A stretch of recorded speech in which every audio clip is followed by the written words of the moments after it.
There we are. I am joined with the one and only Richard Wolff.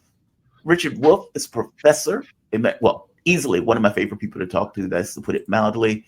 He is professor of economics emeritus at the University of Massachusetts Amherst and a visiting professor at the graduate program in international affairs and New School University in New York City.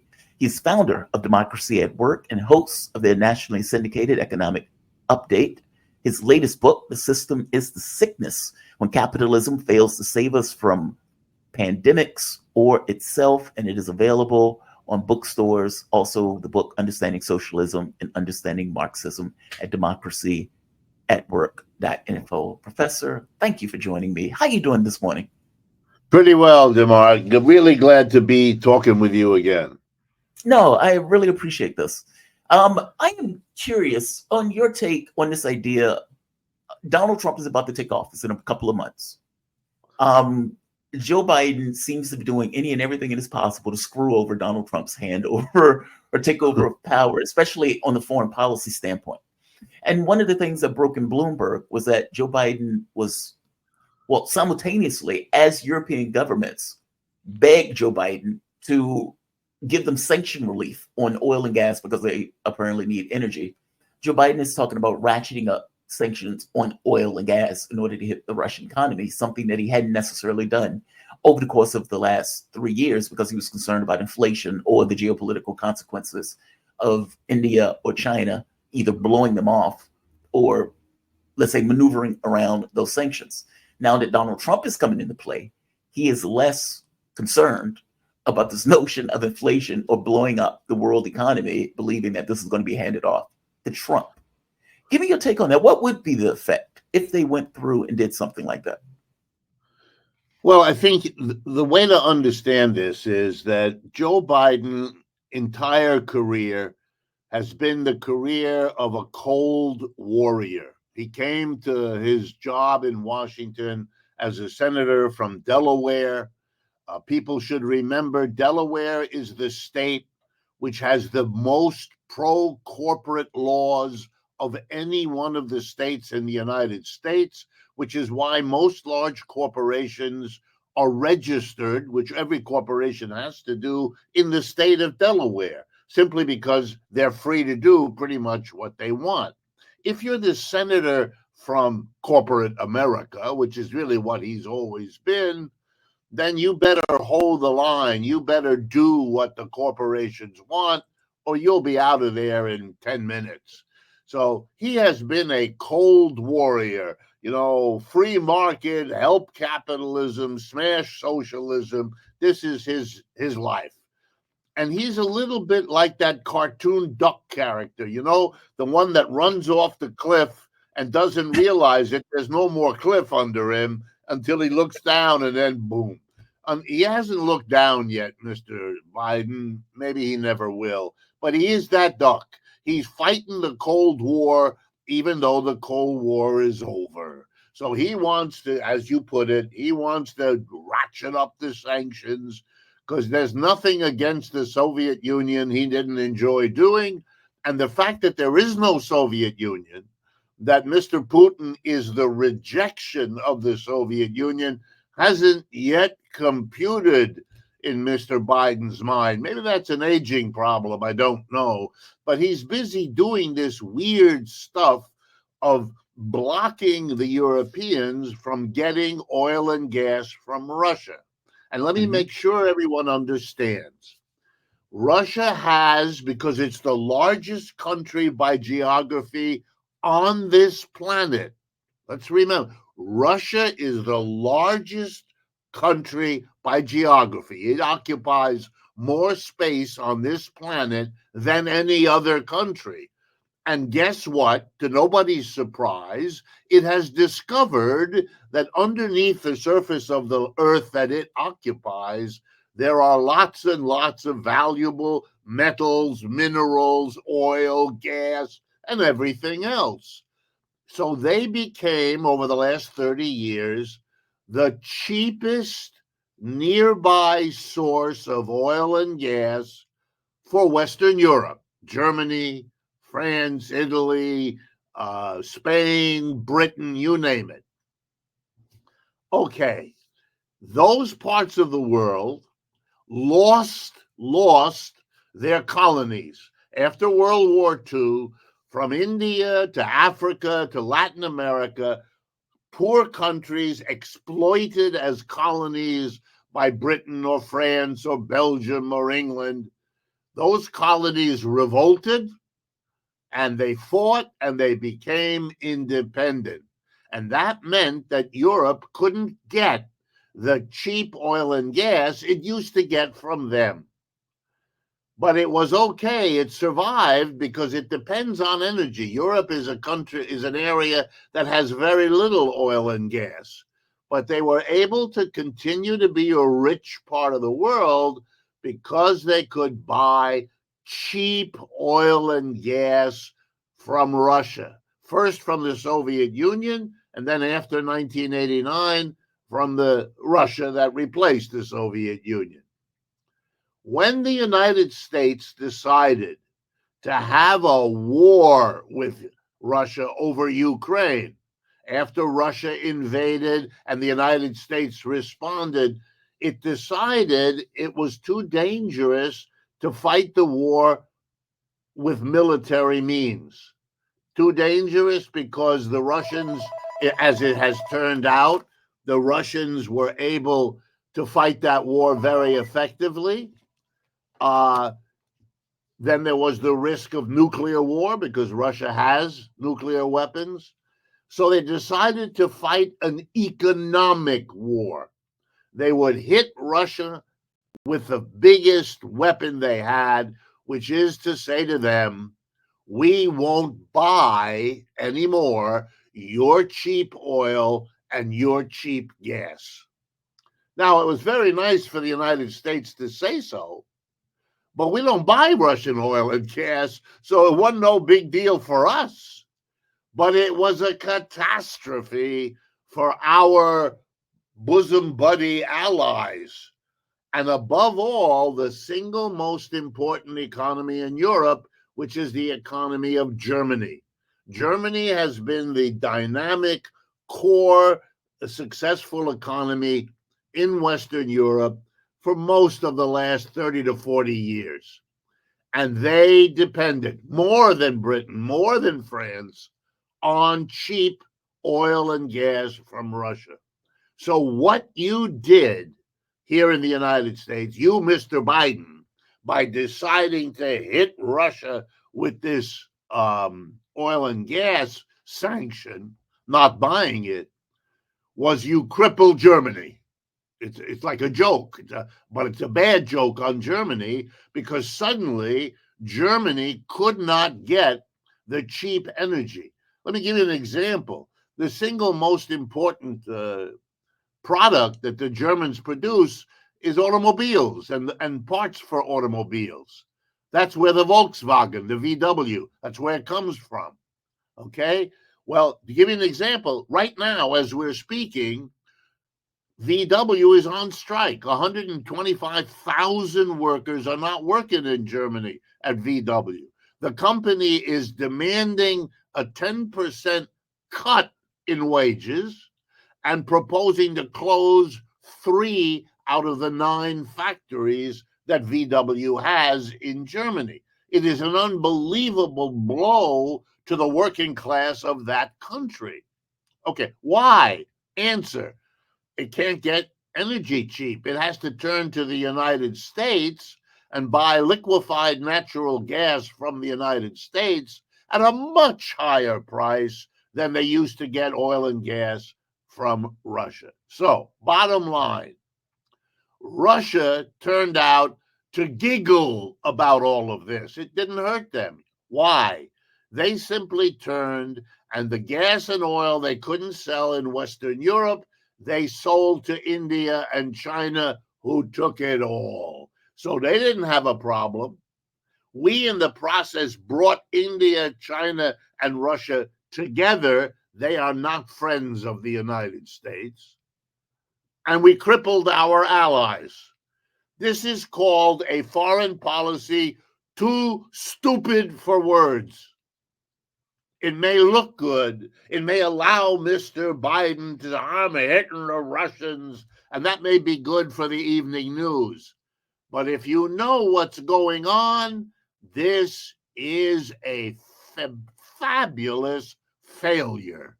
And it's one of the many failures of American foreign policy right now.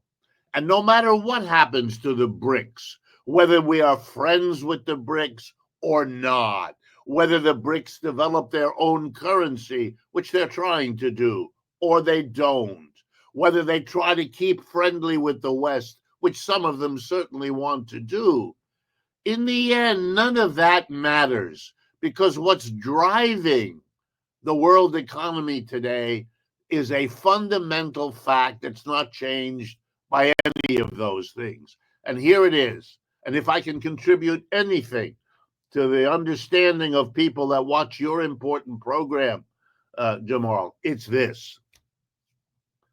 After World War II, the United States emerged as the top dog in the world economy. That means most of your life and most of my life was spent at a time when the United States really was number one. Why? Because World War II destroyed Britain, France, Germany, Japan. You know, other than Pearl Harbor at the very beginning of the war, no bombs fell in the United States. No railroad tracks were blown away. No factories were blown away. Nothing. Compared to what all of those other countries suffered in the way of destruction of their economies, we didn't have it. In fact, we got stronger because what happened before World War II was the Great Depression, which really hurt the United States.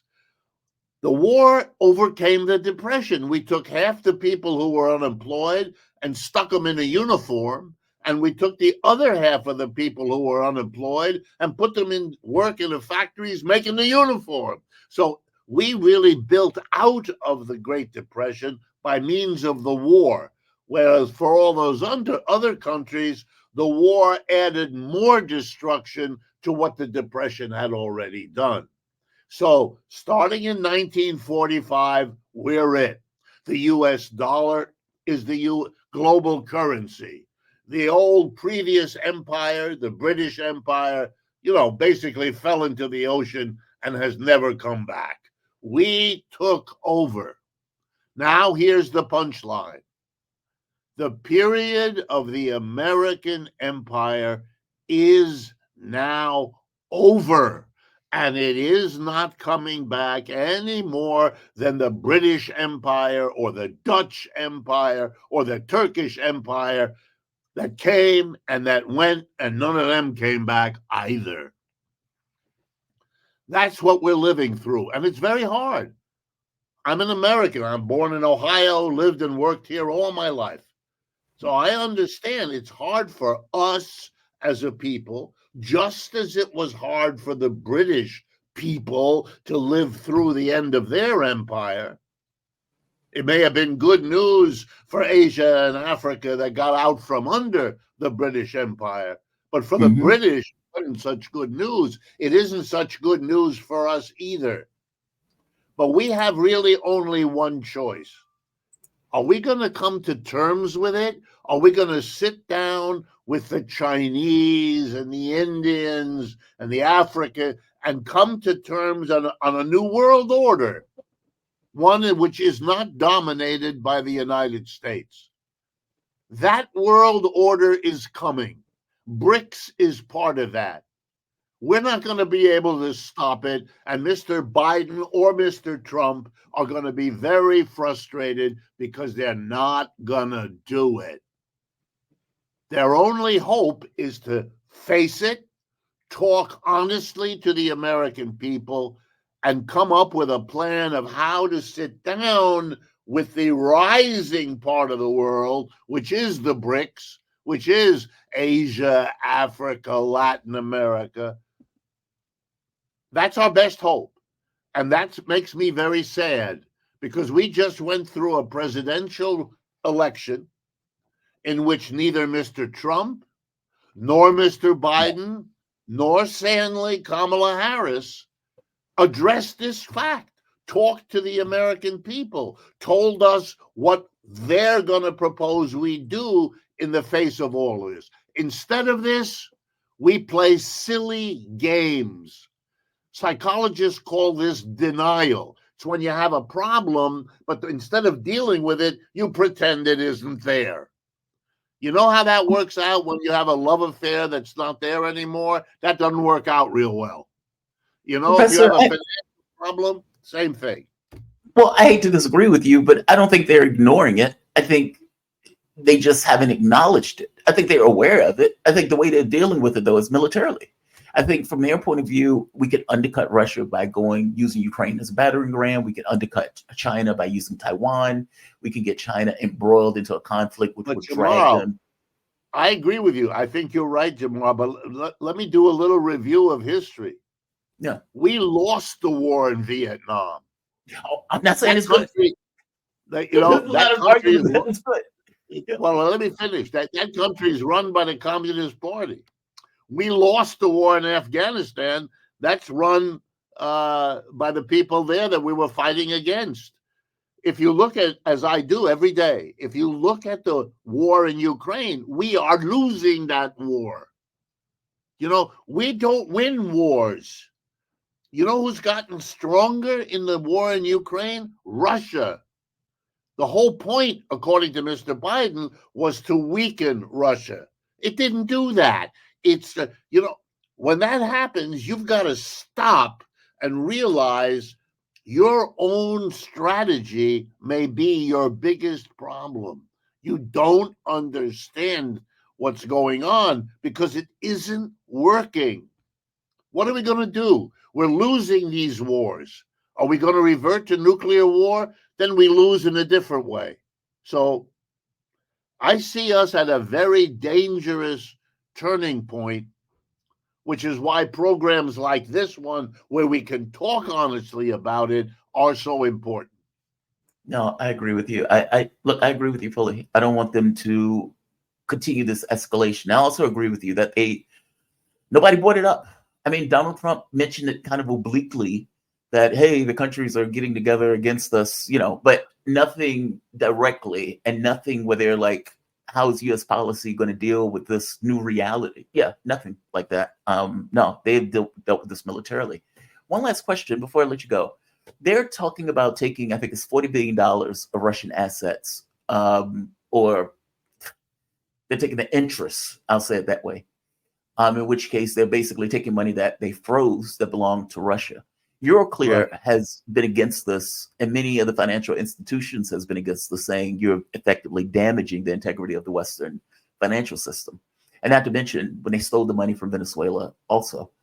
What is this going to do? I mean, does the financial systems have a point? I mean, I would argue that the weakening of the dollar is some indication of the way that we're using sanctions as a weapon, as opposed to having the dollar as this kind of liquid asset that everybody can get their hands on. That in and of itself created, I mean, at the very least, inspired, incentivized the BRICS countries to get together in the way that they've been getting together. But what effect is this going to have? I mean, can they bring charges? Can they take them to court? Is this just going to damage the integrity further? Give me your take on this. And if we lose the reserve currency status, what would it mean for the debt? What would it mean for this country? Well, first, great question, Jamal. First thing to understand, all of this are symptoms of the decline of the American empire. See, it used to be the United States would say, we believe in the sanctity of private property. The money owned by the Russians that sits in a bank account in London or New York belongs, of course, to the Russians. Like anybody who has an account in a bank in New York owns that money. The bank holds it, but the owner, the legal owner, is whoever put that money in. Russia had, at the time of the Ukraine invasion, something on the order of $300 billion of assets deposited, because Russia does a lot of business with the Western world. It had that money deposited partly to do that business and partly as a reserve against the ruble, the currency that Russia uses. The United States and the allies, the European allies, some of the money was held in Europe.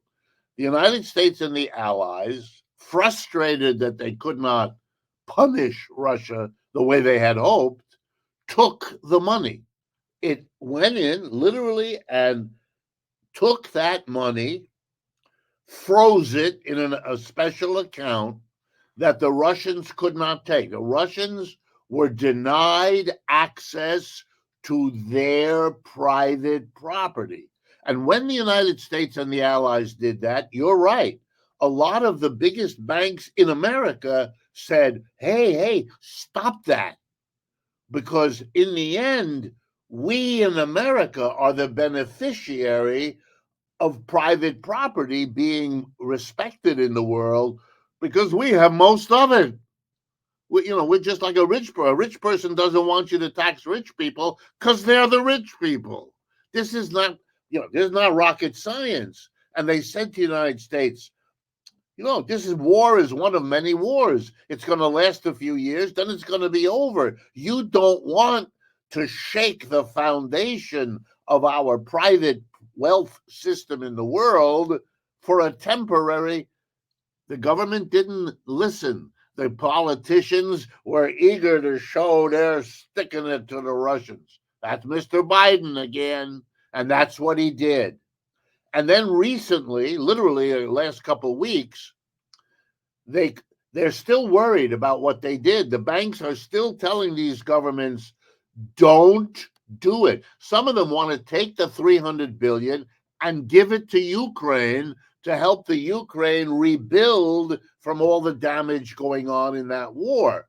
Since the world, by the way, is fighting a war to the last Ukrainian, not to the Russians or not to the Americans. But the banks have said, don't do that. Don't do that. So here's the compromise. They're taking the interest because the $300 billion, while it sits there, earns interest. Well, let's suppose it earns $4% a year. If you have $300 billion, that's $12 billion a year. The war in Ukraine has been going on for 3 years, 2022, 2023, 2024. That's $30+ billion. It's an enormous amount of money. They have decided to give the interest on that to the Ukrainians, which they did last week. But this is going to come back and haunt the United States. And here's why. Every country in the world, everyone, without exception, is now having meetings at the highest level. And I even include France and Italy and Germany. And at their meeting, here's what they are saying to each other. We've got a lot of money deposited in American banks. What happens if they have a government like Mr. Trump who decides he don't like us? Is he going to take our money too? And you know what they're doing? Slowly, quietly, below the radar, they are moving money out of the United States, because that's how you make sure that the United States doesn't do to you what it just showed it's willing to do to Russia. And so you're seeing and by the way, the same decision is being made by large corporations who used to keep all kinds of money here because the United States was considered the safest place for rich people to keep money on this earth. They don't believe that anymore. That's part of the decline of our empire. And that's a little decision by a little company who used to keep $50,000 in an account in New York City. They're going to take 25 of it and put it in an account in Spain or in the Netherlands or somewhere. You understand? And little by little, the United States economy is shrinking. And that's what happens to empire. It isn't all one big dramatic event. It's lots of little events that build up, and then you have the big event. That's where we are. But we have leaders who will not face it, who will not talk about it to the American people, who will not even allow the media to let people know. I'm in the weird position because I'm a professional economist and I study all this stuff all day, every day. I'm in the position to tell you about it, and you're willing to have me do it. But most of the time, I confront American audiences that look at me a little bit like a puppy that just got caught doing something on the rug it shouldn't have done. And I'm in the, I don't want to be in that position, but unless I'm a liar, I have to tell you how I see it. No, I was just laughing. I'm sorry. Please continue. I mean, you're right. I mean, what does that mean from the reserve currency standpoint? I mean, we went from what 70-something% as a reserve currency, and it's down to like 50 something, 55%, give or take. There you have it. You see it. Country around the world, countries used to look. Every country has a problem. They want to deal with the rest of the world. They want to sell products. They want to buy products. Countries need that. And in order to do that, they have to use a currency, whichever the currency is they have. But people won't use their currency unless they're confident that that currency is valuable, right? I'm not going to sell you a bag of potatoes for $1 if I can't be sure that I can turn that dollar around and spend it on something I want, I need. All right. So I have to believe that the value of your dollar that you give me is secure. Otherwise, I'm not going to part with my potatoes. All right. So every country holds in reserve something of value to say to the world, if you ever don't want to use my currency, if you ever doubt it, come to me, I'll give you. And here's what they hold: gold and the dollar, which is considered to be, or used to be considered, as good as gold. In the 19th and 20th centuries, many countries held the pound sterling, that is the British currency, for the same reason. When you point out, and you're quite correct, that the reserves held by central banks around the country were 70% dollar 25 years ago and are only about 50% dollars now, there you have it. There, people have shown you, voting with their dollars, that they don't believe the United States is a secure way to hold their wealth. That's an incredible comment on how the world is changing. To not face that, to not look at it, to not ask publicly, what does that mean and what do we do about it? That's the denial I'm talking about. That's the pretending that you don't have a problem when it's just going to make your problem worse.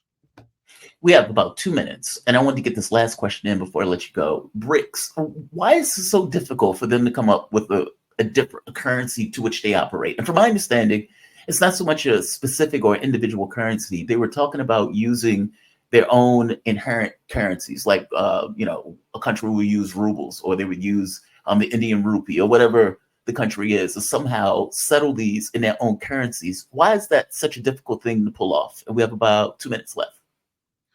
Well, partly it's because the world has gotten used to having a single dominant currency, or at best 2 or 3. If you go around the world today, every central bank has gold, has dollars, and then if it has anything else, it has Japanese yen, European euros, and now Chinese yuan. That's it. Those are the dominant. Okay, to replace that with a system of 20, 30, 40 currencies, that's a whole new experience. And they're very nervous. They don't want to do it without loads of agreements, loads of backstop, loads of arrangement, because it is a new frontier in terms of how the world works. So some of them want to replace it with, the Chinese, because they're the biggest and most powerful economy. And there are parts of what's going on that are replacing the American economy with a new global economy called the Chinese. We are entering a period of time when we may end up with a Chinese global empire that replaced the American, that replaced the British, etc. But the Chinese, interestingly, have said they don't want that. They don't want to be the only one. They want a global arrangement. Very interesting, kind of courageous. America ought to be responding. Instead, it denounces everything. And so what you have is the BRICS slowly, hesitantly coming to the point where they're going to have to make a decision. They're not there yet. Either they're going to take the Chinese and use that, or they're going to come up with something that is a collective, which we've never had before, a collective currency that the world all uses. And we're not there yet. That is, now we don't know much about it because we're excluded. The United States is not part of BRICS. So all we get are denunciations of the BRICS, which childish. And so they're having meetings all the time. They have meetings several times a year where all their leaders they're working on this. So we will be told at a certain point what the new system is. But the Americans are not participating. They think they're above it all. They think the empire is still there. They talk like they're in charge of the world. They just aren't. And so they look more and more like that cartoon character that runs off the edge of the cliff and then discovers there's no more cliff where they are. Professor Richard Wolff, man, always appreciate you. I think every time I tell you, you've informed my workable point of view, and I've always appreciated that about you. Professor Richard Wolff, thank you. He's a professor of economics, emeritus, University of Massachusetts, Amherst, and a visiting professor and graduate program at International Affairs at the New School University in New York City. He's founder of Democracy at Work and host of their nationally syndicated show, Economic Update. His latest book, The System is the Sickness Where Capitalism Fails to Save Us from Pandemics or Itself. And you can get his books at democracyatwork.info. Professor, thank you again, man. Have a good one today. You too, and thank you, Jamora. Absolutely.